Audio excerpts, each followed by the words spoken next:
साथियों नमस्कार। उत्कर्ष परिवार में आप सभी का स्वागत एवं अभिनंदन।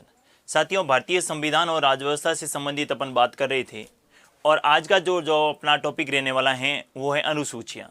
देखिए, मूल संविधान में कितनी अनुसूचियाँ थी, वर्तमान में कितनी अनुसूचियाँ हैं। सबसे पहले अनुसूचियाँ क्यों जोड़ी गई, जब भाग थे, आर्टिकल थे तो अनुसूचियों की आवश्यकता क्यों पड़ी, इन तमाम बातों को अपन बात करने वाले हैं। साथ ही अपन ये भी जानेंगे कि कौन सी अनुसूची जो है ये कौन से अमेंडमेंट अर्थात संविधान संशोधन के द्वारा जोड़ी गई, इसको भी ध्यान में रखते हुए और किस प्रकार के प्रश्न जो है अनुसूचियों से संबंधित पूछे जा रहे हैं इनको भी ध्यान में रखते हुए अपन बात करेंगे। देखिए साथियों, अपन बात कर रहे हैं किनकी, अनुसूचियों की।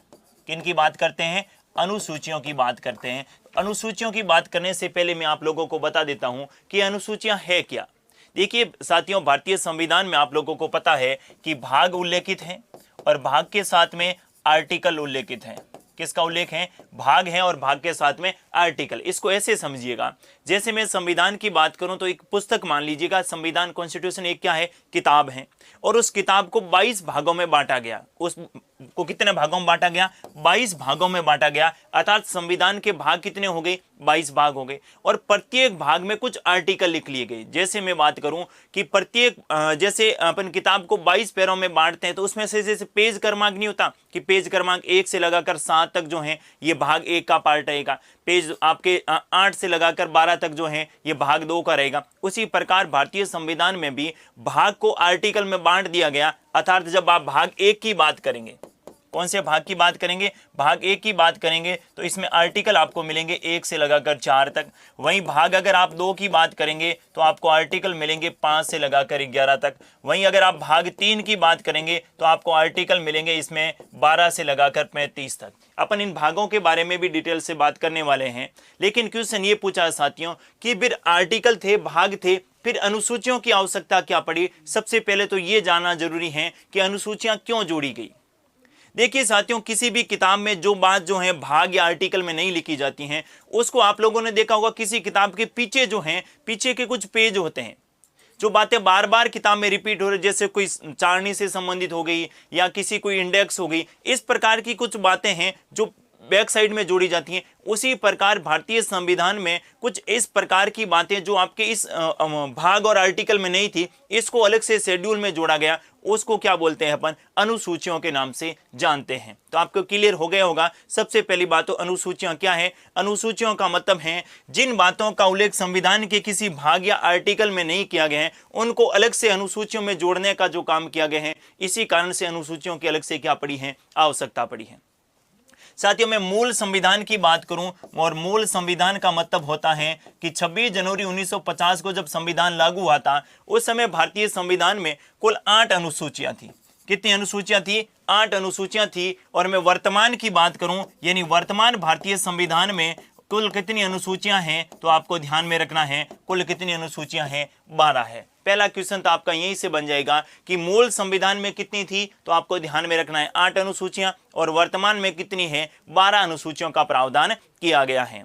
कौन सी अनुसूची में किसका उल्लेख है, इसके बारे में अपन एक एक अनुसूची के बारे में बात करते हैं, तो ध्यान में रखिएगा। और मूल संविधान का मतलब क्या हुआ कि 26 जनवरी 1950 को जब संविधान लागू हुआ था उस समय भारतीय संविधान में कितनी अनुसूचियां थी, 8। और वर्तमान की बात करूं यानी 2021 में भारतीय संविधान में कितनी अनुसूचियां हैं, 12 हैं।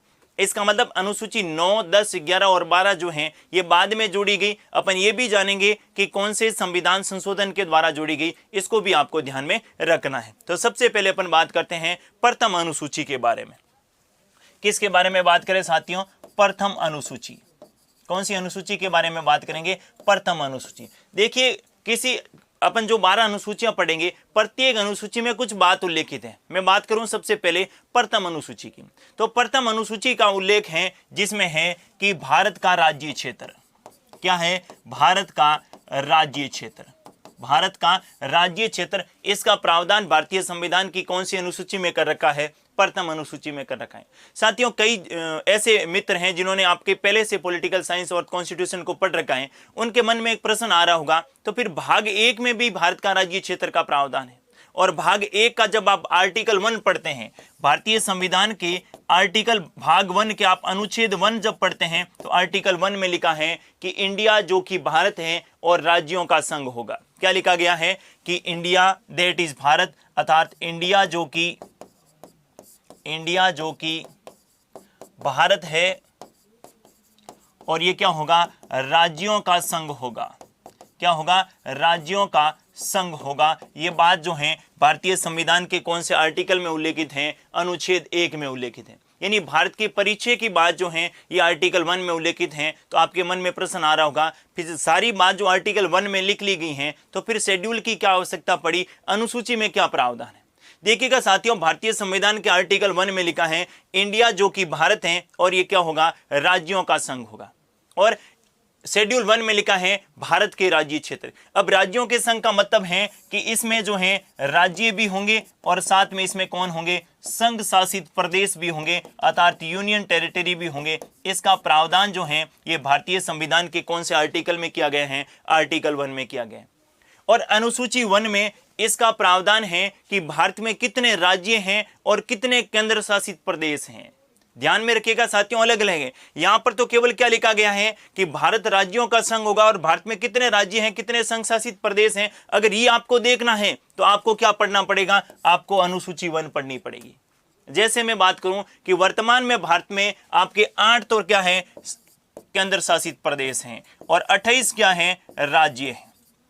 28 क्या है, राज्य हैं। भारत के परिचय की बात आर्टिकल 1 में की गई है, लेकिन कितने राज्य होंगे, कितने केंद्र शासित प्रदेश होंगे, नया कोई राज्य बना है, नया कोई केंद्र शासित प्रदेश बना है या 2 केंद्र शासित प्रदेशों को मिलाया गया है, अगर इसमें किसी प्रकार का कोई परिवर्तन हुआ है तो निश्चित तौर पर अगर आपको ये जानना है तो आपको क्या पढ़ना पड़ेगा, अनुसूची 1 पढ़नी पड़ेगी। इसका मतलब ये हुआ कि भारत में जब भी नए राज्य का गठन होगा, भारत में जब भी किसी राज्य का विभाजन होकर नए राज्य का गठन होगा या फिर राज्यों को केंद्र शासित प्रदेश में बदला जाएगा तो कौन सी अनुसूची में परिवर्तन होगा, वो कौन सी में होगा, अनुसूची 1 में होगा। क्योंकि अनुसूची 1 में उल्लेख है कि भारत का राज्य क्षेत्र अर्थात भारत के जितने भी राज्य होंगे और साथ में जितने भी केंद्र शासित प्रदेश होंगे उन सब के नाम और उनकी राजधानियों का नाम का प्रावधान जो है ये आपके अनुसूची 1 में किया गया है। तो देखिएगा साथियों, अनुसूची 1 में आपको क्या ध्यान में रखना है, अनुसूची 1 में आपको ध्यान में रखना है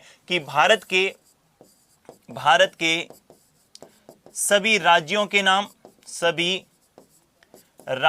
नाम एवं इनकी राजधानियों का नाम, भारत के सभी राज्यों का नाम एवं इनकी राजधानियों का नाम, और दूसरा भारत के संघ शासित प्रदेशों का नाम।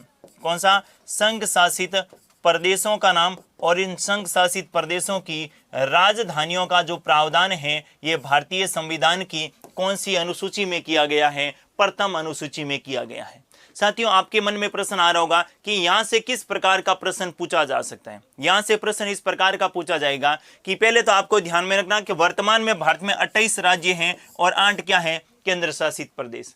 जैसे मैं 2019 की बात करूं तो 2019 में जम्मू कश्मीर क्या था, राज्य हुआ करता था और जम्मू कश्मीर राज्य को केंद्र शासित प्रदेश में परिवर्तन कर दिया, अर्थात जम्मू कश्मीर का विभाजन करके 2 नए केंद्र शासित प्रदेश बनाए गए। पहला कौन सा, जम्मू कश्मीर, और दूसरा कौन सा, लद्दाख। दूसरा कौन सा, लद्दाख। यानी 2 नए केंद्र शासित प्रदेश बने, अर्थात पहले केंद्र शासित प्रदेशों की संख्या 7 थी और नए केंद्र शासित प्रदेश 2 बनने के बाद कितने केंद्र शासित प्रदेश हो गए, 9 हो गए। तो जब ये 9 केंद्र शासित प्रदेश हुए तो इसका परिवर्तन भारतीय संविधान में कहां पर हुआ, तो वो आपके अनुसूची 1 में हुआ। इस बात को आपको ध्यान में रखना है। और दूसरा, जैसे आपके हाल ही में यानी 2020 की मैं बात करूं तो 2019 में भी लाया गया था, 2020 में जो है आपके दादरा नागर हवेली और दमन एवं दीव जो अलग अलग केंद्र शासित प्रदेश थे इनको भी एक मिला दिया गया, अर्थात वर्तमान में जो हैं 28 राज्य रह गए और केंद्र शासित प्रदेश जो 9 थे इनकी संख्या घटकर कितनी हो गई, 8 हो गई। इस बात को भी ध्यान में रखना है। तो जब कभी भारत में नए राज्य का निर्माण होगा या फिर यूं कहें नए केंद्र शासित प्रदेश का निर्माण होगा या फिर राज्य को केंद्र शासित प्रदेश में बदला जाएगा तो या फिर 2 केंद्र शासित प्रदेशों को आपस में मिलाया जाएगा, वो किस अनुसूची में परिवर्तन होगा, वो आपके शेड्यूल फर्स्ट में होगा, अनुसूची 1 में होगा। इस बात को आपको ध्यान में रखना है क्योंकि आर्टिकल 1 में तो भारत के परिचय की बात की गई है कि अगर आपके भारत के परिचय की बात का मतलब भारत का नाम क्या होगा, भारत और इंडिया होगा, जो कि राज्यों का संघ होगा, और संघ के लिए कौन सा शब्द काम में लिया गया? यूनियन शब्द काम में लिया गया। अब कहा गया आप भारत के राज्य क्षेत्र में कौन कौन शामिल हैं,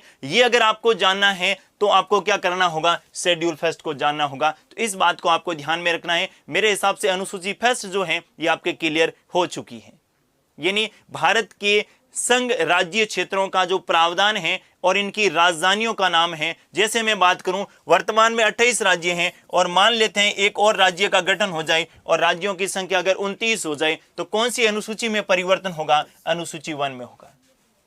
जबकि आर्टिकल 1 में क्या है कि राज्यों का संघ होगा, अर्थात संघ किस प्रकार का होगा? केंद्र प्रभावी होंगे, राज्य प्रभावी होंगे। आर्टिकल 2-3 में लिखा गया है कि भारत में अर्जी क्षेत्र के संबंध में क्या प्रावधान है। आर्टिकल 3 में लिखा गया है कि राज्यों का जो गठन की प्रक्रिया है वो किस प्रकार से होगी, लेकिन परिवर्तन साथ ही कौन सी अनुसूची में होगा? वो आपके अनुसूची फर्स्ट में होगा। इस बात को आपको ध्यान में रखना है। नेक्स्ट अपन बात करें साथियों अनुसूची 2 के बारे में। किसके बारे में बात करें? अनुसूची नंबर 2। दूसरी अनुसूची में साथियों वेतन का उल्लेख किया गया है। किसका उल्लेख? वेतन का उल्लेख। किन के वेतन का उल्लेख? भारत के जो भी संवैधानिक पदाधिकारी हैं, भारत के जो भी क्या है संवैधानिक पदाधिकारी हैं, इनके वेतन का जो प्रावधान है, इनके वेतन का जो प्रावधान है ये कहाँ किया गया है? अनुसूची 2 में किया गया है। भाई भारत के जो भी संवैधानिक पदाधिकारी हैं, जैसे मैं बात करूं किनकी? राष्ट्रपति की। जैसे मैं किनकी बात करूं? राष्ट्रपति की। जैसे मैं बात करूं उपराष्ट्रपति की। जैसे मैं बात करूं राज्यपाल की, या मैं बात करूं लोकसभा के अध्यक्ष की, या अपन यूं कहें राज्यसभा के सभापति की, या अपन यूं कहें विधानसभा के अध्यक्ष की, या फिर विधान परिषद के सभापति की, या फिर सुप्रीम कोर्ट और हाई कोर्ट के न्यायाधीश, सुप्रीम कोर्ट और हाई कोर्ट के न्यायाधीश, और साथ ही सीएजी अर्थात नियंत्रक एवं मालिका परीक्षक, ये सारे के सारे क्या हैं? संवैधानिक पदाधिकारी हैं। तो क्या इन सब की वेतन का उल्लेख द्वितीय अनुसूची में किया गया है? इस बात को यहां से एक अच्छा क्वेश्चन आपके पूछा जा सकता है, इस बात को ध्यान में रखिएगा। तो यहां पर 2-3 तथ्य हैं, वो आपको ध्यान में अगर स्पष्ट रूप से हो गए तो आपकी जो शेड्यूल सेकंड है वो स्पष्ट क्या हो जाएगी? क्लियर हो जाएगी। पहली बात तो आपको ध्यान में ये रखनी है, पहली बात तो आपको ध्यान में कौन सी रखनी है कि उपराष्ट्रपति को उपराष्ट्रपति के नाम पर कोई वेतन नहीं मिलता है। अर्थात भारतीय संविधान में उपराष्ट्रपति का कोई वेतन नहीं होता है और न ही उपराष्ट्रपति के वेतन का प्रावधान जो है ये द्वितीय अनुसूची में किया गया है। तो पहली बात तो आपको कौन सी ध्यान में रखनी है कि उपराष्ट्रपति का कोई वेतन नहीं होता है। उपराष्ट्रपति का कोई वेतन नहीं होता है। फिर आपके मन में प्रश्न आ रहा होगा, क्या उपराष्ट्रपति फिर बिना वेतन ही कार्य करता है? भाई जो भारत का उपराष्ट्रपति बनता है उसको आपने कहा कि किसी प्रकार का वेतन नहीं मिलता है, तो फिर वो बिना वेतन ही कार्य करेगा? ऐसा नहीं है। उपराष्ट्रपति साथियों राज्यसभा का क्या होता है? पदेन सभापति। उपराष्ट्रपति राज्यसभा का क्या होता है? पदेन सभापति होता है। अर्थात जो उपराष्ट्रपति को वेतन मिलेगा, उपराष्ट्रपति को जो वेतन मिलेगा वो वेतन भी किसके रूप में मिलेगा? तो ध्यान में रखिएगा, उपराष्ट्रपति को जो वेतन है ये भी किन के रूप में मिलेगा? राज्यसभा के सभापति के रूप में मिलेगा। किसके रूप में मिलेगा? राज्यसभा के सभापति के रूप में मिलेगा। इस बात को आपको ध्यान में रखना है। क्वेश्चन कई बार पूछा जाता है कि निम्नलिखित में से कौन से संवैधानिक पदाधिकारी के वेतन का कोई प्रावधान भारतीय संविधान में नहीं किया गया है? 4 ऑप्शन दे देंगे, राष्ट्रपति, उपराष्ट्रपति, राज्यपाल या फिर आपके लोकसभा का अध्यक्ष। तो ध्यान में रखिएगा, उपराष्ट्रपति के वेतन का कोई प्रावधान नहीं है और न ही उपराष्ट्रपति को किसी प्रकार का वेतन मिलता है, क्योंकि उपराष्ट्रपति के नाम से भारत में कोई कार्य है ही नहीं। जब उपराष्ट्रपति का कोई काम ही नहीं है तो उनको वेतन किस बात का दिया जाए? उपराष्ट्रपति किस रूप में कार्य करता है? तो उपराष्ट्रपति जो है राज्यसभा के सभापति के रूप में कार्य करता है, तो उनको वेतन भी राज्यसभा के सभापति के रूप में मिलेगा। पहली बात तो आपको ये ध्यान में रखनी है। फिर आपके मन में प्रश्न आ रहा होगा साथियों कि कई बार ऐसा होता है कि राष्ट्रपति का पद रिक्त हो जाए तो उपराष्ट्रपति कार्यवाहक राष्ट्रपति के रूप में कार्य करता है। अरे भाई, जब राष्ट्रपति का पद रिक्त हो जाए तो हाथों हाथ तो नया राष्ट्रपति बनेगा नहीं, उसमें समय लगेगा। ठीक है, उस समय जो उपराष्ट्रपति हैं ये कार्यवाहक राष्ट्रपति के रूप में क्या करेगा? कार्य करेगा। तो जब कार्यवाहक राष्ट्रपति के रूप में कार्य करेगा तो उसको उस समय वेतन राष्ट्रपति के रूप में मिलेगा। ये ध्यान में रखना है। अगर उपराष्ट्रपति जो हैं राज्यसभा के सभापति के रूप में कार्य कर रहे हैं तो वेतन राज्यसभा के सभापति के रूप में मिलेगा। अगर भारत का उपराष्ट्रपति कार्यवाहक राष्ट्रपति के रूप में कार्य कर रहा है तो उनको वेतन भी आपके कार्यवाहक राष्ट्रपति के रूप में अर्थात राष्ट्रपति के रूप में उनको क्या मिलेगा, वेतन मिलेगा। पहली बात तो आपको ये ध्यान में रखनी है। दूसरी बात आपको ये ध्यान में रखनी है कि जब जो उपराष्ट्रपति होगा ये कार्यवाहक राष्ट्रपति के रूप में कार्य करेगा तो फिर उपराष्ट्रपति के रूप में कार्य कौन करेगा? क्या भारतीय संविधान में कार्यवाहक उपराष्ट्रपति का भी कोई प्रावधान है? दूसरी बात आपको क्लियर करनी है, भारत में कार्यवाहक उपराष्ट्रपति का कोई प्रावधान नहीं है, क्योंकि उपराष्ट्रपति का कोई काम ही नहीं है। तो फिर आप कहेंगे कि राज्यसभा के सभापति के रूप में कार्य कौन करेगा? तो राज्यसभा के सभापति के रूप में प्रावधान किया गया है कि राज्यसभा में क्या होगा, एक उपसभापति होगा। जब उपराष्ट्रपति कार्यवाहक राष्ट्रपति के रूप में कार्य करेगा तो राज्यसभा की कार्रवाइयों का संचालन कौन करेगा? ये उपसभापति करेगा। इसका मतलब मैं इसको ऐसे आपको बता सकता हूं, ये जो भारत का उपराष्ट्रपति है, समझिएगा, कंसेप्ट क्लियर होगा तो आपका प्रश्न गलत नहीं होगा। भाई उपराष्ट्रपति का उपराष्ट्रपति के नाम पर कोई कार्य नहीं है, अर्थात उनको किसी प्रकार का वेतन भी नहीं मिलेगा। उपराष्ट्रपति का काम क्या है? उपराष्ट्रपति का काम है राज्यसभा के सभापति के रूप में कार्य करना। किसके रूप में कार्य करना? राज्यसभा के सभापति के रूप में। और राज्यसभा के सभापति के रूप में क्या कार्य करता है? राज्यसभा की कार्रवाइयों का क्या करता है? संचालन करता है।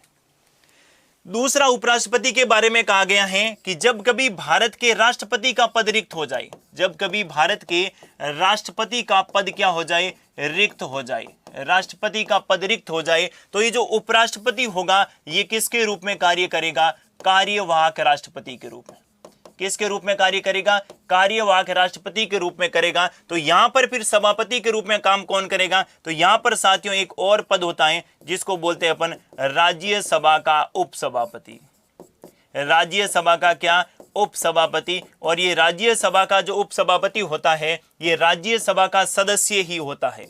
कौन होता है? राज्यसभा के सदस्य अपने में से ही एक वरिष्ठ जो मेंबर होता है उसको राज्यसभा का क्या बनाते हैं? उपसभापति बनाते हैं। मेरे हिसाब से आपका कंसेप्ट बिल्कुल क्लियर हो गया होगा कि उपराष्ट्रपति को उपराष्ट्रपति के नाम पर वेतन क्यों नहीं मिलता है, क्योंकि उपराष्ट्रपति का कोई काम भारत में है ही नहीं। दो काम करता है, अगर सभापति के रूप में कार्य करेगा तो वेतन सभापति के रूप में मिलेगा, और अगर कार्यवाहक राष्ट्रपति के रूप में कार्य करेगा तो वेतन कार्यवाहक राष्ट्रपति के रूप में मिलेगा। इस बात को आपको ध्यान में रखना है। प्रश्न किस प्रकार का है, भाषा क्या है प्रश्न की, वो आपको बहुत मायने रखनी है, वो आपको ध्यान में रखनी है। अगर क्वेश्चन पूछे कि भारत का उपराष्ट्रपति कार्यवाहक राष्ट्रपति के रूप में कार्य कर रहा है तो उनको वेतन प्राप्त होगा। ऑप्शन ए राज्यसभा के सभापति के रूप में, ऑप्शन बी उपराष्ट्रपति के रूप में, ऑप्शन सी राष्ट्रपति के रूप में, और ऑप्शन डी राज्यसभा का सभापति और कार्यवाहक राष्ट्रपति दोनों में से जो राष्ट्रपति या जो सुप्रीम कोर्ट को लगेगा वो। तो ध्यान में रखना साथियों, इसमें जो कार्य करेगा उसी का वेतन मिलेगा, बस उपराष्ट्रपति को उपराष्ट्रपति के नाम पर कोई वेतन नहीं मिलेगा। इस बात को ध्यान में रखना है। यानी कुल मिलाकर आपसे दूसरा क्वेश्चन ये हो सकता है कि कौन से संवैधानिक पदाधिकारी हैं इनके वेतन का उल्लेख सेकंड शेड्यूल में नहीं है, तो वो आपको ध्यान में रखना है कौन सा? उपराष्ट्रपति। और क्यों नहीं है इसके पीछे कारण मैंने आप लोगों को बता दिया।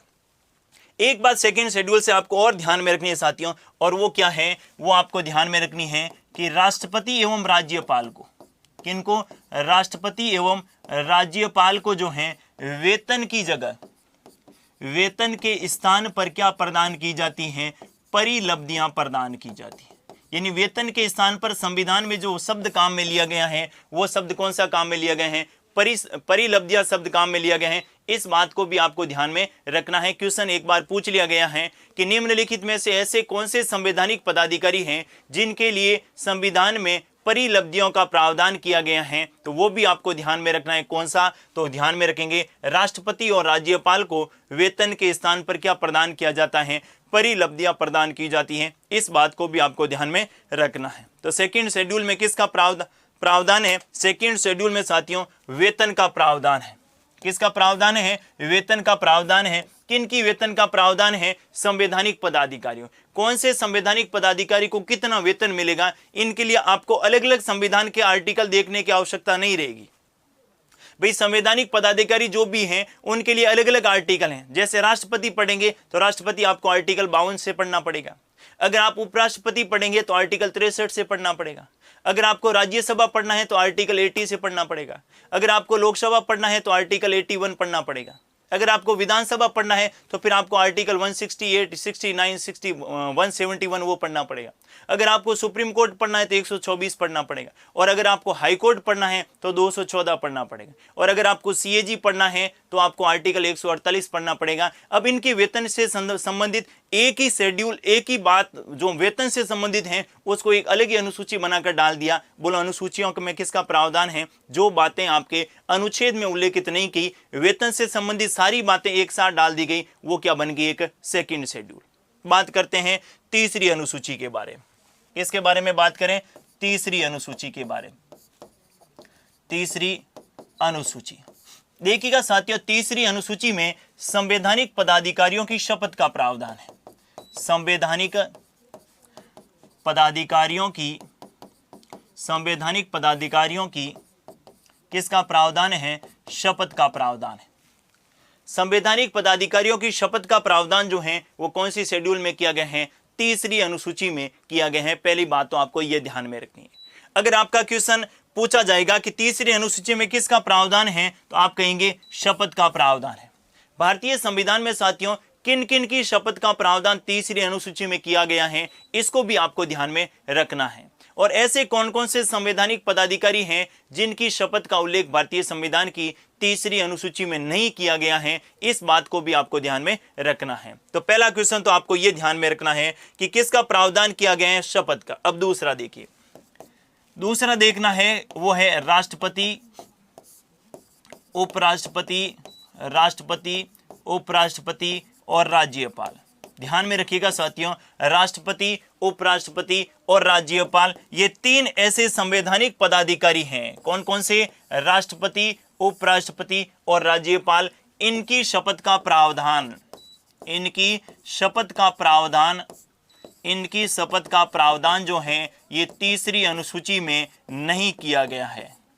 इनकी शपथ का प्रावधान साथियों तीसरी अनुसूची में नहीं किया गया है। इस बात को भी आपको ध्यान में रखना है। किन किन की शपथ का प्रावधान तीसरी अनुसूची में नहीं है? तो न तो राष्ट्रपति की शपथ का प्रावधान है, न ही उपराष्ट्रपति की शपथ का प्रावधान है और न ही राज्यपाल की शपथ का प्रावधान है। फिर आप कहेंगे इन संवैधानिक पदाधिकारी हैं इनकी शपथ का प्रावधान भारतीय संविधान में कहां पर उल्लेखित है? तो ध्यान में रखिएगा, मैं राष्ट्रपति की बात करूं तो राष्ट्रपति की शपथ का प्रावधान भारतीय संविधान में एक आर्टिकल है, आर्टिकल 60। उपराष्ट्रपति की बात करें तो आर्टिकल 69 और राज्यपाल की बात करें तो आर्टिकल 159। अर्थात इनका अलग से अनुच्छेद में शपथ का प्रावधान किया गया है, इसीलिए इनका शपथ से संबंधित जो प्रावधान है ये तीसरी अनुसूची में नहीं किया गया है। इस बात को आपको ध्यान में रखना है। पहली बात क्लियर हो गई, शपथ का प्रावधान है। दूसरी बात क्लियर हो गई, किन किन की शपथ का प्रावधान नहीं है? तो आपने कहा राष्ट्रपति, उपराष्ट्रपति और राज्यपाल। फिर आपने कहा कि इनकी शपथ का प्रावधान कहां पर है? मैंने कहा इनकी शपथ का प्रावधान आर्टिकल 60 में राष्ट्रपति की शपथ पूछे तो, आर्टिकल 69 में आपके उपराष्ट्रपति की शपथ पूछे तो, और राज्यपाल की शपथ जो है आर्टिकल 159 में। साथियों भारत में शपथ के भी बहुत प्रकार है।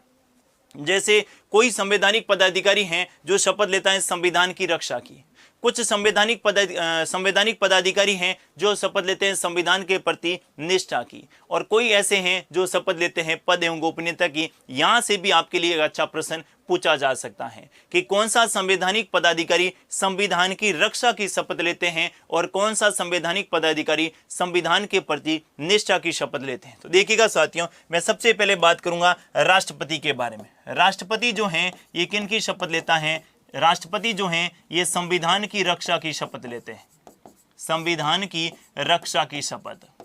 आगे जब अपन राष्ट्रपति टॉपिक पढ़ेंगे तो इनकी शपथ को पूरा डिटेल में पढ़ने वाले हैं कि भारत का राष्ट्रपति किस प्रकार जो है ये संविधान के परिरक्षण, संरक्षण एवं प्रतिरक्षण करने की बात करते हैं। दूसरा आपसे पूछे कि उपराष्ट्रपति किसकी शपथ लेते हैं? तो उपराष्ट्रपति साथियों संविधान के प्रति निष्ठा की शपथ लेते हैं। संविधान के प्रति निष्ठा की शपथ लेते हैं। इस बात को आपको ध्यान में रखना है। और तीसरा मैंने लिखा राज्यपाल, और राज्यपाल भी किसकी शपथ लेते हैं? तो राज्यपाल भी संविधान की रक्षा की शपथ लेते हैं। किसकी शपथ लेते हैं? रक्षा की। यानी राष्ट्रपति और राज्यपाल संविधान की रक्षा की शपथ लेते हैं और उपराष्ट्रपति संविधान की प्रति निष्ठा की शपथ लेते हैं। पहली बात तो आपको यह ध्यान में रखनी है। एक और शपथ होती है साथियों, जिसको अपन बोलते हैं पद एवं गोपनीयता की शपथ। किसकी शपथ? पद एवं गोपनीयता की शपथ। बाकी के जितने भी संवैधानिक पदाधिकारी हैं, जैसे मैं बात करूं मंत्री हैं, एमपी हैं, एमएलए हैं, सुप्रीम कोर्ट के न्यायाधीश हैं, हाई कोर्ट के न्यायाधीश हैं, सीएजी हैं, ये सारी किन की शपथ लेंगे? वो लेंगे पद एवं गोपनीयता की। अब भारतीय संविधान की तीसरी अनुसूची में किन किन की शपथ का प्रावधान है वो भी जान लेते हैं। देखिएगा साथियों, भारतीय संविधान की तीसरी जो अनुसूची है, इनमें किन किन की शपथ का उल्लेख है देखिएगा। सबसे पहले हैं आपके किन की? सबसे पहले ध्यान में रखना है संसद एवं विधानमंडल के उम्मीदवार की शपथ। संसद एवं विधानमंडल के उम्मीदवार की शपथ का प्रारूप। संसद एवं विधानमंडल के उम्मीदवार की शपथ का क्या मतलब हुआ? तो इसको ध्यान में रखना है कि जो कोई एमपी या एमएलए का चुनाव लड़ेगा, उससे पहले जब वो नामांकन फॉर्म भरवाने जाता है तो उनको पीठासीन अधिकारी के द्वारा किस प्रकार की शपथ दिलाई जाती है, तो उसकी शपथ का प्रावधान भी भारतीय संविधान की तीसरी अनुसूची में किया गया है। देखिएगा साथियों, जब कई बार अपन नामांकन फॉर्म भरवाने के लिए साथ में जाते हैं तो वहां पर जो पीठासीन अधिकारी होता है वो शपथ दिलाता है कि चुनाव में किसी भी प्रकार के धन बल, बाहुबल का प्रयोग नहीं करूंगा, चुनाव जाति के आधार पर, धर्म के आधार पर वोट नहीं मांगूंगा, जो चुनाव आयोग ने जो आचार संहिता बना रखी है उनका मैं बिल्कुल ही क्या करूंगा? पालन करूंगा। तो सबसे पहले ध्यान में रखनी है कौन सी शपथ? उम्मीदवार की शपथ। क्वेश्चन किस प्रकार का पूछा जा सकता है? ध्यान में रखिएगा, क्वेश्चन पूछा जा सकता है अगर कोई मंत्री है और वो संसद का सदस्य है तो तीसरी अनुसूची के अनुसार उसे कितनी बार शपथ लेनी होगी? तो ध्यान में रखिएगा, सबसे पहले अपने बात की उम्मीदवार की शपथ। और यहां पर जो है संसद का और विधानमंडल का क्या मतलब हुआ कि यहां लोकसभा और राज्यसभा के सदस्य और यहां पर विधानसभा और विधान परिषद के सदस्य। अब इसके बाद में चुनाव होंगे और चुनाव में अगर कोई सदस्य जीत जाता है तो ध्यान में रखिएगा दूसरी जो शपथ होगी वो होगी संसद एवं विधानमंडल के सदस्यों की शपथ। संसद एवं विधानमंडल के सदस्यों की शपथ। भाई कोई एमपी और एमएलए जीत जाता है तो एमपी और एमएलए जीतने के बाद में जब वो विधानसभा और लोकसभा हाउस में जाता है तो वहां पर जो है वहां पर उनको अलग शपथ दिलाई जाती है। वो किसकी शपथ थी? पहली उम्मीदवार की शपथ थी, दूसरी पद की शपथ थी। फिर मंत्री की बात आती है क्योंकि संसद और विधानमंडल के सदस्य क्या बनते हैं? मंत्री बनते हैं। केंद्रीय मंत्री परिषद में संसद के सदस्य शामिल होते हैं और राज्य मंत्री परिषद में आपके विधानमंडल के सदस्य शामिल होते हैं। तो फिर जब वो तीसरी शपथ किसके रूप में लेते हैं? मंत्री के रूप में। किसके रूप में लेते हैं? मंत्री के रूप में। अर्थात एक कोई उम्मीदवार है और वो अगर मंत्री बना है तो उसे कुल कितनी शपथ लेनी होगी? 3 प्रकार की शपथ लेनी होगी। पहली उम्मीदवार की शपथ, दूसरी संसद और विधानमंडल के सदस्य चुनाव जीतने के बाद जब वो हाउस में जाता है वहां पर उनकी शपथ होती है, और तीसरी जो अगर मंत्री बना है तो मंत्री पद के लिए अलग से शपथ होगी। और कितने प्रकार की शपथ हो गई? 3 प्रकार की। इनके शपथ का जो प्रारूप है ये प्रारूप भारतीय संविधान की कौन सी अनुसूची में किया गया है? अनुसूची 3 में किया गया। इनके अलावा किन की शपथ का प्रावधान है? तो इनके अलावा आपको ध्यान में रखना है सर्वोच्च न्यायालय के न्यायाधीशों की शपथ। किन की शपथ? सर्वोच्च न्यायालय के न्यायाधीशों की शपथ। सर्वोच्च न्यायालय के न्यायाधीशों की शपथ। और नंबर 5 पे आपको ध्यान में रखना है उच्च न्यायालय, जिसको अपन बोलते हैं हाई कोर्ट, उच्च न्यायालय के न्यायाधीशों की शपथ। उच्च न्यायालय के न्यायाधीशों की शपथ। और एक शपथ और आपको ध्यान में रखनी है और वो है सीएजी, जिसको अपन बोलते हैं नियंत्रक एवं महालेखा परीक्षक। क्या बोलते हैं? नियंत्रक एवं महालेखा परीक्षक की शपथ, नियंत्रक एवं महालेखा परीक्षक की शपथ का जो प्रावधान है ये भी भारतीय संविधान की कौन सी अनुसूची में किया गया है? अनुसूची 3 में किया गया है। इस बात को आपको ध्यान में रखना है। तो पहले अनुसूची 3 के बारे में अपने जाना कि शपथ का प्रावधान है। किन की शपथ का प्रावधान नहीं है? तो राष्ट्रपति, उपराष्ट्रपति और राज्यपाल की शपथ का प्रावधान नहीं है। फिर कौन कौन किन किन की शपथ का प्रावधान तीसरी अनुसूची में किया गया है? इनकी शपथ का प्रावधान तीसरी अनुसूची में किया गया है। लेकिन साथियों, हाल ही के कई पीसीएस के एग्जाम में क्वेश्चन पूछा गया है कि निम्नलिखित में से ऐसे कौन से संवैधानिक पदाधिकारी होते हैं जिनकी शपथ होती नहीं है? वो संवैधानिक पदाधिकारी हैं, उनका संविधान में उल्लेख भी है, लेकिन उनकी शपथ नहीं होती है। ऐसे कौन से संवैधानिक पदाधिकारी हैं? यहां से भी अच्छा प्रश्न बन सकता है। इस बात को भी आपको ध्यान में रखना है। तो आपको वो ये भी ध्यान में रखना है कि निम्नलिखित संवैधानिक पदाधिकारियों की शपथ नहीं होती है। संवैधानिक पदाधिकारियों की शपथ नहीं होती है। शपथ नहीं होती है। वो कौन कौन से संवैधानिक पदाधिकारी हैं, इनका भी जानना आपके लिए क्या है? बेहद जरूरी है। क्योंकि जो चीज पढ़े पूरी कंसेप्ट के साथ, वहां पर किस प्रकार का प्रश्न और किस लेवल तक का प्रश्न पूछा जाए ताकि अपना प्रश्न गलत नहीं हो, बस यही पढ़ना और पढ़ने का क्या होना चाहिए? एकमात्र उद्देश्य होना चाहिए। अब मेरा क्वेश्चन है कि ऐसे भारत में कौन कौन से संवैधानिक पदाधिकारी हैं जिनकी शपथ का प्रावधान ही नहीं है संविधान में और न ही उनकी कोई शपथ होती है? तो वो जानिएगा। सबसे पहले आपको ध्यान में रखना है लोकसभा का अध्यक्ष और उपाध्यक्ष। लोकसभा का अध्यक्ष एवं उपाध्यक्ष, न तो लोकसभा के अध्यक्ष की शपथ और न ही लोकसभा के उपाध्यक्ष की कोई शपथ होती है। दूसरी आपको ध्यान में रखनी है राज्यसभा का सभापति और राज्यसभा के उपसभापति। यानी न तो राज्यसभा के सभापति की शपथ होती है और न ही राज्यसभा के उपसभापति की शपथ होती है। अब आपके मन में प्रश्न आई गया होगा कि फिर उपराष्ट्रपति हैं, यही तो राज्यसभा का सभापति होता है, आप बोल रहे हैं कि इनकी शपथ नहीं होती है। साथियों, वो उपराष्ट्रपति पद की शपथ लेता है, राज्यसभा के सभापति की उनकी कोई शपथ नहीं होती है। बस यही बात समझने वाली थी, इसको भी आपको ध्यान में रखना है। वेतन तो किन के रूप में मिलेगा? राज्यसभा के सभापति के रूप में, लेकिन उनको शपथ किन के रूप में हो रही है? शपथ आपके हो रही है किन के रूप में? उपराष्ट्रपति के रूप में। इनको ध्यान में रखिएगा। और किन की शपथ नहीं होती है? तो ध्यान में रखिएगा नंबर 3 पे विधानसभा के अध्यक्ष एवं उपाध्यक्ष।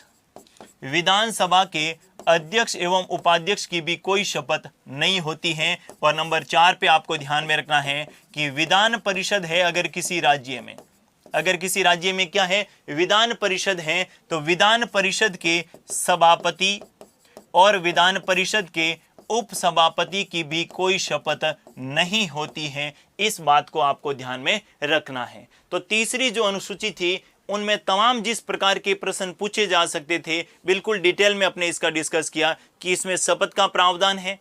किन की शपथ का प्रावधान है? तो संवैधानिक पदाधिकारियों की शपथ का प्रावधान है, लेकिन राष्ट्रपति, राज्यपाल और उपराष्ट्रपति की शपथ का प्रावधान तीसरी अनुसूची में नहीं किया गया है। तो फिर तीसरी अनुसूची में किसकी शपथ का प्रावधान किया गया है और इनकी शपथ का प्रावधान कहाँ है? तो मैंने बताया कि राष्ट्रपति की शपथ का प्रावधान आर्टिकल 60 में है, उपराष्ट्रपति की शपथ का प्रावधान आर्टिकल 69 में है और राज्यपाल की शपथ का प्रावधान आर्टिकल 159 में है। किन की शपथ लेते हैं? तो राष्ट्रपति संविधान की रक्षा की शपथ लेते हैं, राज्यपाल भी संविधान की रक्षा की शपथ लेते हैं, लेकिन उपराष्ट्रपति संविधान के प्रति निष्ठा की शपथ लेते हैं। और बाकी जो संवैधानिक पदाधिकारी हैं, चाहे वो एमपी हैं, एमएलए हैं, सुप्रीम कोर्ट के न्यायाधीश हैं या हाई कोर्ट के न्यायाधीश हैं, वो पद एवं गोपनीयता की क्या लेते हैं? शपथ लेते हैं। फिर अपने ये जाना कि तीसरी अनुसूची में किन किन की शपथ का प्रावधान है। तो तीसरी अनुसूची में सबसे पहले संसद एवं विधानमंडल के सदस्यों की शपथ, उम्मीदवार की शपथ। उसके बाद में जब वो चुनाव जीत जाएंगे तो वहां पर जो है ये उनके मेंबर की शपथ। उम्मीदवार की शपथ कौन दिलाता है? तो जो नामांकन फॉर्म भरने जाते हैं तो वहां पर जो पीठासीन अधिकारी होता है वही उम्मीदवार की क्या दिलाते हैं? शपथ दिलाते हैं। फिर चुनाव जीतते हैं तो चुनाव जीतने के बाद जब सदन में जाते हैं तो वहां पर जो विधानसभा का अध्यक्ष, हालांकि कहा तो ये गया है कि शपथ दिलाने की ड्यूटी जो है केंद्र में राष्ट्रपति की होगी और राज्य में किन की होगी? राज्यपाल की होगी। लेकिन आपने सुना होगा साथियों कि राष्ट्रपति के द्वारा एक व्यक्ति को प्रोटेम स्पीकर नियुक्त कर दिया जाता है और राज्य में भी राज्यपाल के द्वारा एक व्यक्ति को प्रोटेम स्पीकर नियुक्त किया जाता है और उस प्रोटेम स्पीकर का काम ही होता है कि विधानमंडल और संसद के सदस्यों को क्या दिलाना, शपथ दिलाना।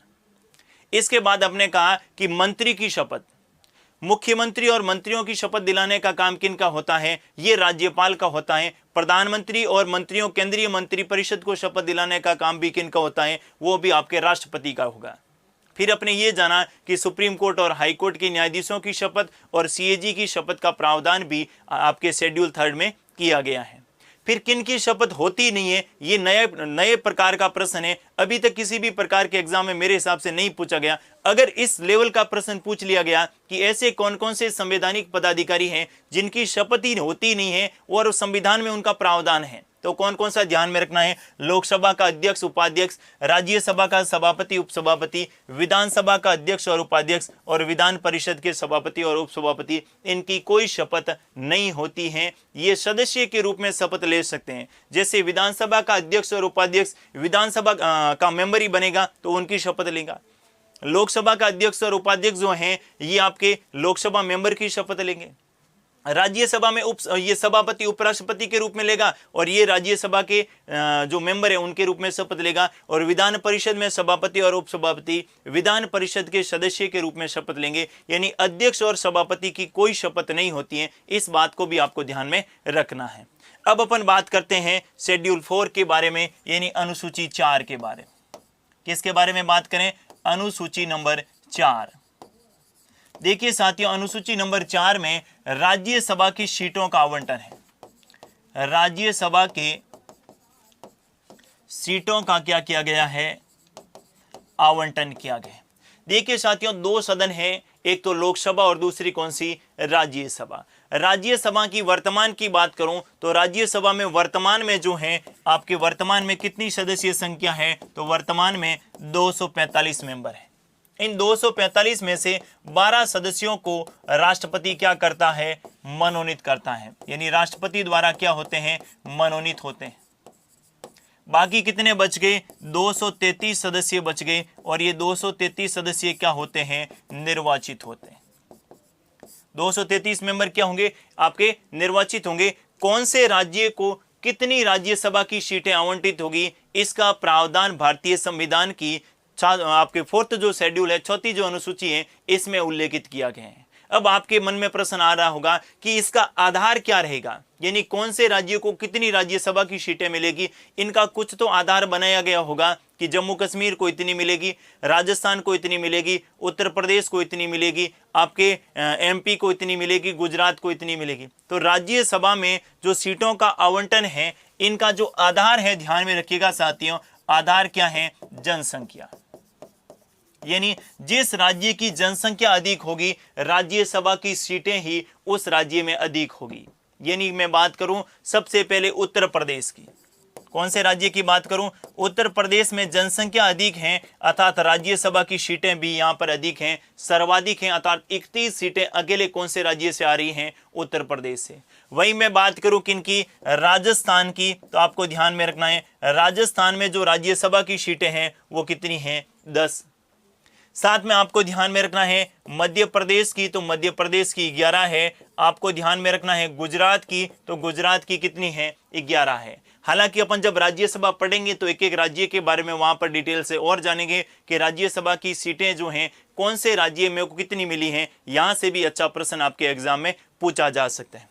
1-2 राज्य और आपको ध्यान में रख सकते हैं, जैसे पंजाब की बात करूं तो पंजाब में राज्यसभा की 7 सीटें हैं, और हरियाणा की बात करूं तो हरियाणा में राज्यसभा की कितनी सीटें हैं, 5 सीटें हैं। लेकिन किसके आधार पर आवंटित की गई, तो उसका आधार क्या है, जनसंख्या है। यानी जिस राज्य की जनसंख्या अधिक होगी उस राज्य में राज्यसभा की सीटें ही अधिक होगी। यानी कुल मिलाकर नंबर 4 जो अनुसूची है उसमें राज्यसभा की सीटों का आवंटन किया गया है, और राज्यसभा की सीटों के आवंटन का आधार क्या है, जनसंख्या है।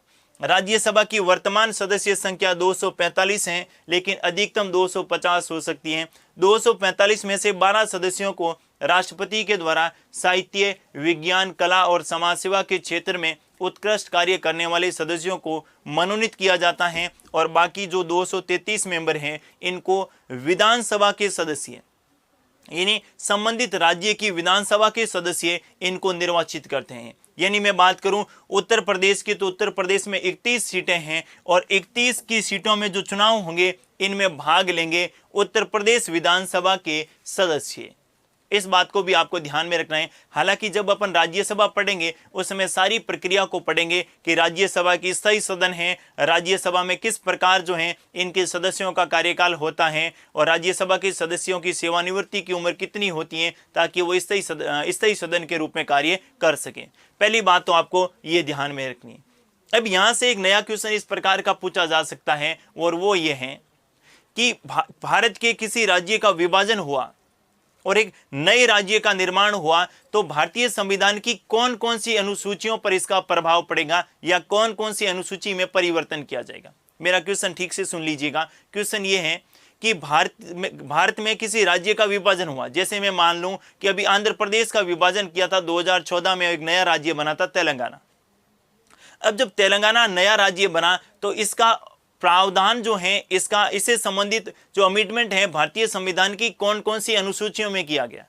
एक तो मैंने आपको क्लियरली बता दिया था, मैंने कहा जब भी कोई नया राज्य बनेगा, जब भी कोई किसी राज्य को केंद्र शासित प्रदेश में शामिल किया जाएगा, केंद्र शासित प्रदेश बनाया जाएगा, तो एक तो आपके शेड्यूल फर्स्ट में परिवर्तन होगा, साथ में अनुसूची 4 में भी परिवर्तन होगा। और आपके मन में आ रहा होगा कि फिर अनुसूची 4 में क्यों परिवर्तन होगा।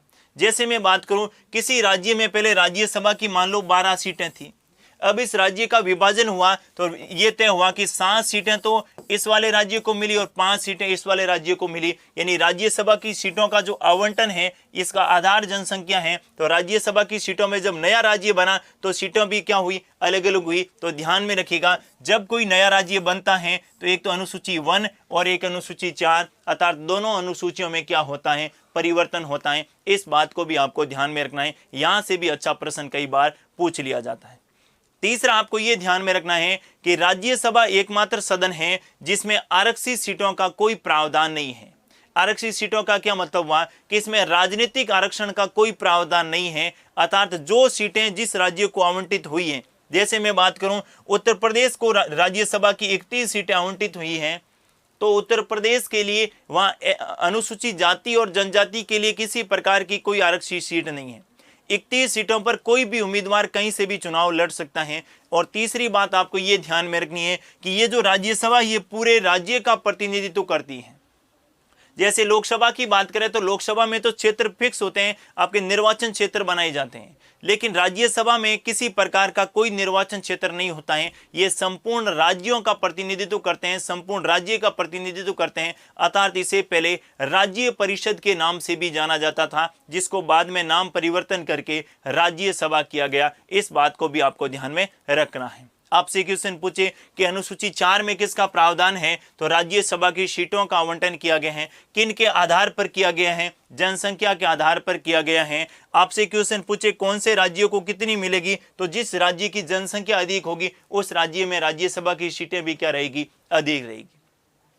आपसे क्वेश्चन पूछे कि जब नए राज्य का गठन होगा तो कौन कौन सी अनुसूचियां इससे प्रभावित होगी, तो एक तो अनुसूची फर्स्ट होगी और साथ में अनुसूची 4th भी क्या होगी, प्रभावित होगी, क्योंकि 4th में भी जो राज्यसभा की सीटें जो हैं ये आ रही हैं। तो इसको भी आपको ध्यान में रखना है।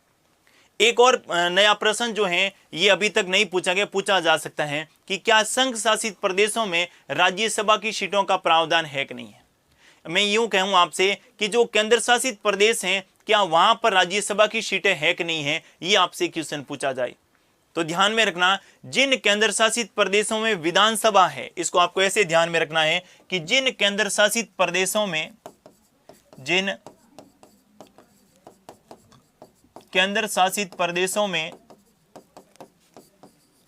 विधानसभा है, जिन केंद्र शासित प्रदेशों में क्या है, विधानसभा है, उन केंद्र शासित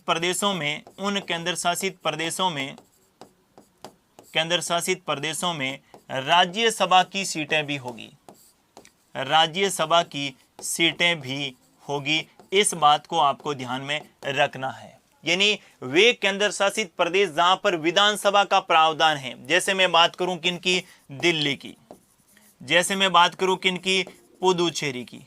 और जैसे मैं अभी नया जो गठित हुआ किसकी बात करूं, जम्मू कश्मीर, यानी 3 ऐसे केंद्र शासित प्रदेश हैं साथियों जहां पर क्या है, विधानसभा है। तो जब किसी केंद्र शासित प्रदेश में विधानसभा होगी तो वहां पर जो है राज्यसभा की सीटें भी आवंटित होगी। इस बात को भी आपको ध्यान में रखना है।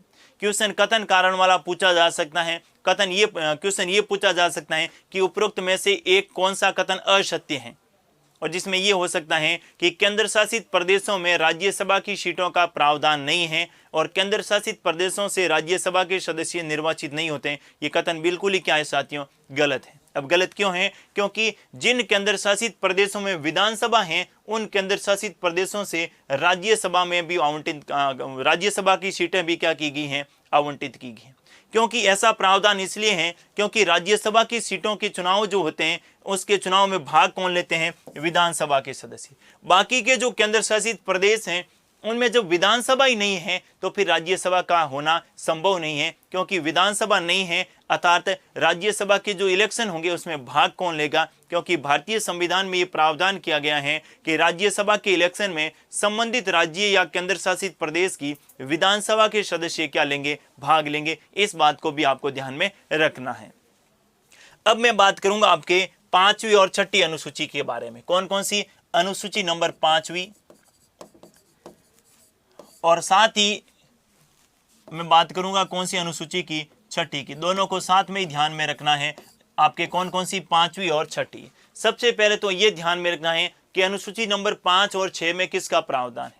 तो अनुसूची नंबर 5 और 6 में साथियों आपके अनुसूचित क्षेत्रों का प्रशासन का प्रावधान है। यानी किसका प्रावधान है, अनुसूची 5 में भी अनुसूचित क्षेत्रों का प्रावधान है, अनुसूचित क्षेत्रों का प्रावधान है। और अनुसूचित 6 में भी किनका प्रावधान है, अनुसूचित क्षेत्रों का। आपके मन में आ रहा होगा कि अनुसूचित क्षेत्र क्या होते हैं। साथियों अनुसूचित क्षेत्र का मतलब होता है समाज के वे पिछड़े लोग या वे जनजाति या आदिवासी समुदाय के लोग जो आज भी समाज की मुख्य धारा में नहीं है। यानी मैं बात करूं भारत की तो भारत की कुल 8% आबादी जो है आज भी अनुसूचित क्षेत्र में शामिल हैं। 8% जो जनसंख्या है वो आपके अनुसूचित क्षेत्र में शामिल हैं, अर्थात उनकी मुख्य धारा में अभी तक वो नहीं है। न तो उनका रहन सहन अलग है, उनकी संस्कृति अलग है, उनकी भाषा वेशभूषा, यानी वो समाज की मुख्य धारा में शामिल नहीं है। इनके लिए कुछ विशेष प्रावधान किए जाए, क्योंकि साथियों जब संविधान सभा का निर्माण हो रहा था, संविधान सभा के द्वारा संविधान का निर्माण हो रहा था, तो यहां पर इन अनुसूचित जनजातियों का नेतृत्व कर रहे थे कौन, जयपाल सिंह। कौन कर रहे थे, मैंने जब आपको संविधान सभा पढ़ाई होगी तो उस समय मैंने इस बात का जिक्र भी किया होगा। मैंने कहा जयपाल सिंह जो है ये अनुसूचित जनजाति क्षेत्रों का क्या कर रहे थे, इनका क्या कर रहे थे, प्रतिनिधित्व कर रहे थे। तो जयपाल सिंह ने ये मांग की संविधान सभा के सामने और कहा कि हमारे जो समाज के लोग हैं अर्थात जो आदिवासी और पिछड़े लोग हैं, जो आपके बिल्कुल ही आदिवासी है, मतलब बिल्कुल ही समाज की मुख्य धारा के बारे में समझते नहीं है, वो एकदम जंगलों में रहते हैं और उनको क्या हो रहा है देश में उससे कोई लेना देना नहीं है, उससे संबंधित कुछ विशेष प्रावधान किए जाए। अब उससे संबंधित विशेष प्रावधान का क्या मतलब हुआ कि वो जो जहां जंगल में रह रहे हैं उनका संरक्षण किस प्रकार हो, या फिर यहाँ वहां उनकी जल से संबंधित या उनकी जो जमीन से संबंधित बातें हैं, पहली बात तो इनके संदर्भ में बात हो। दूसरी बात कही कि संसद एवं विधानमंडल द्वारा बनाया गया कोई भी ऐसा कानून जो बाकी सामान्य जनता पर लागू होता है वैसा उन पर लागू नहीं होना चाहिए, उनके लिए कुछ विशेष प्रावधान होने चाहिए। और ये बात जो है भारतीय संविधान में 2 अनुसूचियां जोड़ी गई, 5वीं और 6ठी। फिर आपके मन में आ रहा होगा फिर एक में ही लिख लेते हैं 5वीं और 6ठी 2 अलग अलग क्यों। 6ठी अनुसूची में 4 राज्यों का प्रावधान किया गया है। ये 4 राज्य कौन कौन से ध्यान में रखना, असम, मिजोरम, मेघालय और त्रिपुरा। कौन कौन से 4 राज्य हैं, असम, मिजोरम, मेघालय और त्रिपुरा। पहली बात तो आपको ये ध्यान में रखनी है। आपसे क्वेश्चन पूछा जा सकता है कि निम्नलिखित में से कौन से राज्यों का प्रावधान भारतीय संविधान की 6ठी अनुसूची में नहीं है। तो 4 राज्य ध्यान में रखना है, असम, मिजोरम, मेघालय और त्रिपुरा।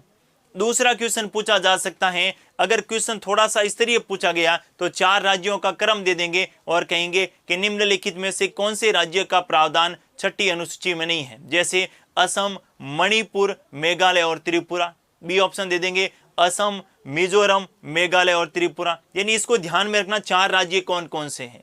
यानी पहला आपके असम है, दूसरा मिजोरम है, तीसरा मेघालय है और चौथा कौन सा है, आपके त्रिपुरा है। इन 4 राज्यों के लिए अलग से प्रावधान की क्या आवश्यकता पड़ी, इसको भी मैं क्लियर कर देता हूं। यहां पर आबादी का लगभग जो है 50% से अधिक जो है ये अनुसूचित जनजाति क्षेत्र से संबंधित है। यानी यहां पर आदिवासियों की संख्या अधिक है, तो इनके लिए तो विशेष प्रावधान किए जाने चाहिए।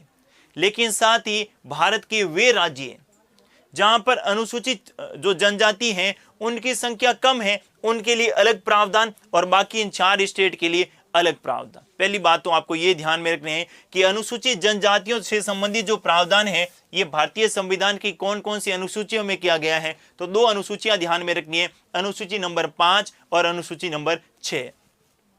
दूसरा क्वेश्चन आपसे ये पूछा जा सकता है साथियों कि 4 राज्य कौन कौन से, तो ध्यान में रखना है असम, मिजोरम, मेघालय और त्रिपुरा। और मैंने ये भी स्पष्ट कर दिया कि इनका अलग से प्रावधान क्यों किया गया, क्योंकि इन राज्यों में अनुसूचित जनजातियों की संख्या जो क्या है अधिक है, इसके लिए इनमें अलग प्रावधान किया गया।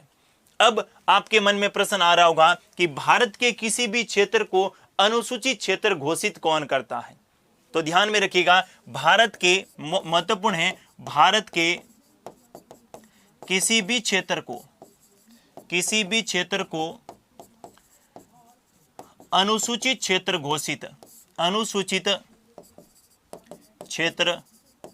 घोषित जो है किनके द्वारा किया जाएगा, राष्ट्रपति के द्वारा किया जाएगा। किनके द्वारा किया जाएगा, राष्ट्रपति के द्वारा किया जाएगा। पहली बात तो आपको यह ध्यान में रखनी है।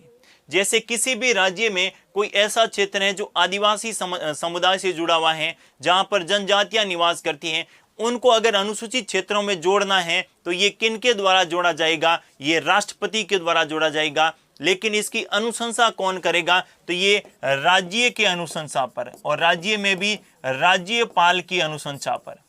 किसकी अनुशंसा पर, राज्यपाल की अनुशंसा पर जो है राष्ट्रपति के द्वारा भारत के किसी भी क्षेत्र को अनुसूचित क्षेत्र घोषित किया जा सकता है। पहली बात तो आपको ये ध्यान में रखनी है। दूसरी बात ध्यान में रखनी है कि इन अनुसूचित क्षेत्रों से संबंधित बनने वाले किसी भी कानून, चाहे वो कानून संसद ने बनाया है या फिर वो कानून राज्य की विधानमंडल ने बनाया है, ऐसा कानून जो इन अनुसूचित क्षेत्रों से संबंधित होगा उसमें राष्ट्रपति को यह अधिकार होगा कि ऐसे कानून में वो क्या करे, संशोधन करने की सिफारिश भी कर सके। क्योंकि ये केंद्र सीधे जो क्षेत्र हैं ये किन के नियंत्रण में आते हैं, आपके राष्ट्रपति के नियंत्रण में आते हैं। अर्थात दूसरी बात आपको ध्यान में रखना है, इन अनुसूचित क्षेत्रों से संबंधित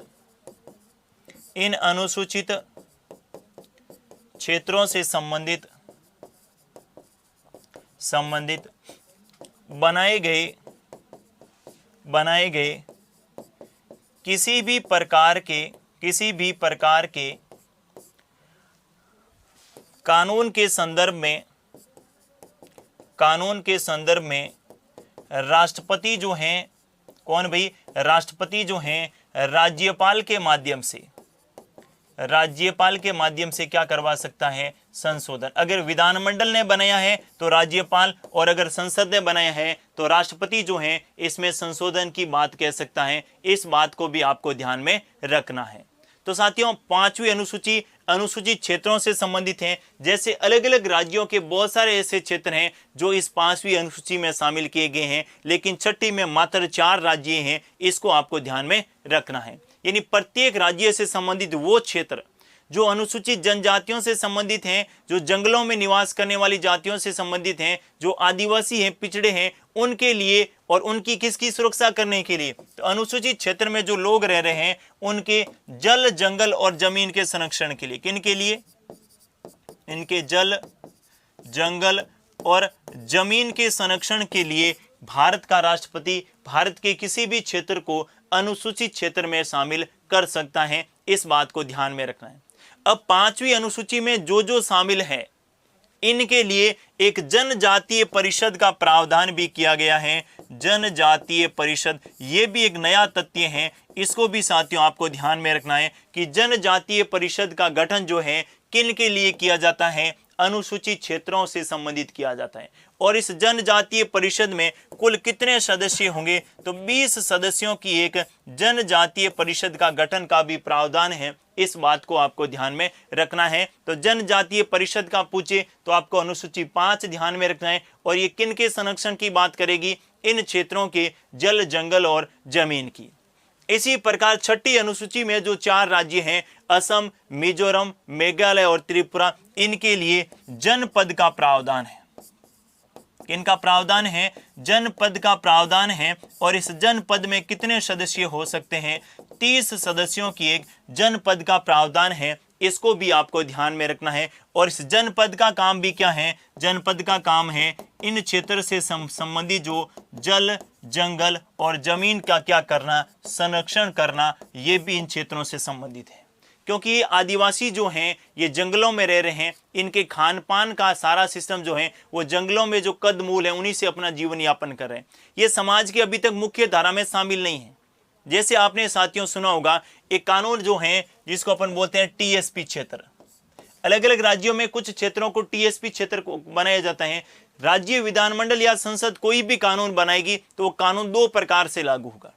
एक तो सामान्य कानून जो सब पे लागू होगा, और दूसरा वो कानून जो टीएसपी क्षेत्र में शामिल होगा। कौन से क्षेत्र में लागू होगा, टीएसपी। और टीएसपी क्षेत्र में कुछ छूट प्रदान की जाती है कि ये आदिवासी लोग हैं, ये जनजातीय लोग हैं, इनके लिए विशेष छूट रहेगी। यानी बाकी जो सामान्य कानून बनेगा दूसरे वाले मामलों में इसमें कुछ क्या प्रदान की जाएगी, शिथिलता प्रदान की जाएगी, इनको छूट प्रदान की जाएगी। इस बात को आपको ध्यान में रखिए ना। तो कितना खूबसूरत है भारतीय संविधान साथियों। ये आपको इस बात से भली भांति वाकिफ हो गए होंगे कि भारतीय संविधान में जो जनजातीय लोग हैं, क्योंकि आज़ादी के सपने में सबकी ये बात थी कि जब आज़ाद हो जाएंगे तो उनके बाद हमारे लिए क्या प्रावधान होंगे। और संविधान सभा में, आपके संविधान सभा में जयपाल सिंह जो थे, जयपाल सिंह के साथ बहुत सारे ऐसे व्यक्ति थे, लेकिन मुख्यतः जयपाल सिंह जो थे वो अनुसूचित जनजातियों का क्या कर रहे थे, संविधान सभा में प्रतिनिधित्व कर रही थी। मैंने जब संविधान सभा के बारे में जिक्र किया तो मैंने कहा पारसी समुदाय का भी अलग नेतृत्व करता थे, जिसे पीएस मोदी के नाम से जानते थे। एंग्लो इंडियन के लिए फ्रैंक एंथोनी थे, और जनजातीय क्षेत्रों से संबंधित जयपाल सिंह से। तो जयपाल सिंह ने मांग की, और इस मांग को मानते हुए भारतीय संविधान में 2 अनुसूचियां जोड़ी गई, 5वीं और 6ठी। इस बात को ध्यान में रखना है। यहाँ से किस प्रकार का प्रश्न पूछा जा सकता है ये भी मैंने आपके लिए क्लियर कर दिया। मैंने कहा भारत के किसी भी क्षेत्र को अनुसूचित क्षेत्र घोषित कौन करता है, राष्ट्रपति करता है। पहली बात तो आपको ये ध्यान में रखनी है। अनुसूचित क्षेत्र राज्य विधानमंडल या राज्यपाल की सिफारिश पर राष्ट्रपति से मांग की जाती है। जैसे मैं बात करूं उत्तर प्रदेश की, तो उत्तर प्रदेश की बात करूं तो उत्तर प्रदेश में उत्तर प्रदेश का विधानमंडल जो है ये मांग करेगा किनसे, राष्ट्रपति से, कि हमारे उत्तर प्रदेश के इस जिले के इस तहसील में जो हैं ये गांव जो हैं ये वाकई पिछड़े हुए हैं, यहाँ पर जनजातियां निवास करती हैं, और उनके लिए इनके लिए आप क्या करें, इन्हें 5वीं अनुसूची में जोड़ दें। तो राष्ट्रपति समय समय पर इनको 5वीं अनुसूची में भी जोड़ता है, और इनमें परिवर्तन भी होता रहता है। यानी ऐसा कोई क्षेत्र जो 1950 में तो अनुसूचित इस क्षेत्र में शामिल था, लेकिन धीरे धीरे वो समाज की मुख्य धारा में आ गया है, तब उनको टीएसपी अर्थात अनुसूचित क्षेत्र से हटाकर उसको सामान्य क्षेत्रों में शामिल कर देंगे। और समाज की वो क्षेत्र या देश के वे भूभाग जो आज भी अनुसूचित क्षेत्रों से संबंधित हैं, वो उनको राष्ट्रपति के माध्यम से किनमें, अनुसूचित क्षेत्रों में शामिल किया जाता है। और इनसे संबंधित जो बनने वाले कानून हैं उनमें भी थोड़ी सी क्या प्रदान की जाती है, शिथिलता प्रदान की जाती है। इस बात को आपको ध्यान में रखना है। तो साथियों 6 अनुसूचियों के बारे में अपन बात कर चुके हैं, जिसमें अनुसूची 1 में अपने बात की थी कि भारत के संघ एवं राज्य क्षेत्र अर्थात भारत के राज्य जो भी होंगे इनके नाम, इनकी राजधानियों के नाम, भारत के जो भी केंद्र शासित प्रदेश होंगे इनके नाम और इनकी राजधानियों के नाम। लेकिन आपसे क्वेश्चन पूछे कि भारत का परिचय कहाँ दिया गए हैं, तो आर्टिकल 1 ध्यान में रखना है। इस बात को भी ध्यान में रखना है।